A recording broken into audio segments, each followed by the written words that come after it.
Russia-Ukraine war at a glance, what we know on day 250 of the invasion. Ukrainian President Volodymyr Zelensky claimed his forces repelled a fierce offensive by Russian troops in the eastern Donetsk region. Today they stopped the fierce offensive actions of the enemy, Zelensky said in his Sunday night address. The Russian attack was repelled. The fiercest fighting in Donetsk region has been around the towns of Bakhmut and Avdiivka.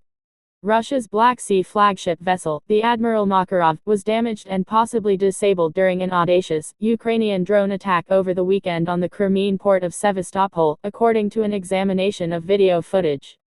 Open-source investigators said the frigate was one of 3 Russian ships to have been hit on Saturday. A swarm of drones struck Russia's navy at 4:20 am. Aides to Zelensky hinted the country was behind the well-orchestrated raid, though his government has not claimed responsibility. In the wake of the Sevastopol attack, the Kremlin said it was pulling out of a UN-brokered grain deal that allows civilian ships to export grain and fertilizer from Black Sea ports.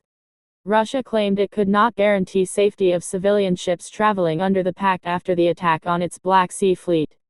Zelensky, however, said Moscow was looking for a pretext to end the initiative. It had been deliberately aggravating the food crisis since September, he said in a video address. The international community condemned Russia's decision to suspend the UN-brokered Black Sea Grain Initiative. U.S. President Joe Biden described the move as purely outrageous, while U.S. Secretary of State Antony Blinken said Russia was weaponizing food. The European Union called on Russia to reverse its decision. Russia's decision to suspend participation in the Black Sea deal puts at risk the main export route of much-needed grain and fertilizers to address the global food crisis caused by its war against Ukraine, a foreign policy chief, Josep Borrell, said.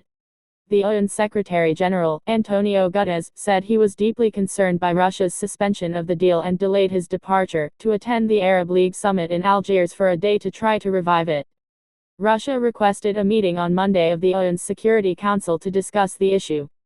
Guterres was engaged in intense contacts to get the agreement back and spoke to the EU's top diplomat, Josep Borrell. The United Nations, Turkey and Ukraine said they will press ahead to implement a Black Sea grain deal with a transit plan in place for 16 ships on Monday, despite Russia suspending its participation in the pact. The UN, NATO, the EU and the US have all urged Russia to reverse its decision to pull out of the deal. In a statement, the Joint Coordination Center JCC in Istanbul, where Russian, Ukrainian and Turkish and UN personnel are working, said the 3 delegations had also agreed for inspections to be provided on Monday to 40 outbound vessels. Kyiv's infrastructure ministry said on Sunday that 218 vessels were now effectively blocked in its ports, 22 loaded and stuck at ports, 95 loaded and departed from ports, and 101 awaiting inspections. Russian Foreign Minister, Sergei Lavrov, expressed hope that Joe Biden will recall the 1962 Cuban Missile Crisis when dealing with the war in Ukraine.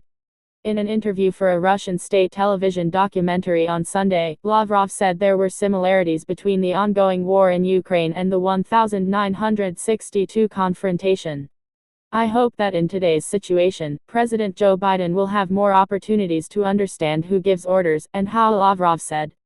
The difference is that in the distant 1962, Khrushchev and Kennedy found the strength to show responsibility and wisdom, and now we do not see such readiness on the part of Washington and its satellites, he added.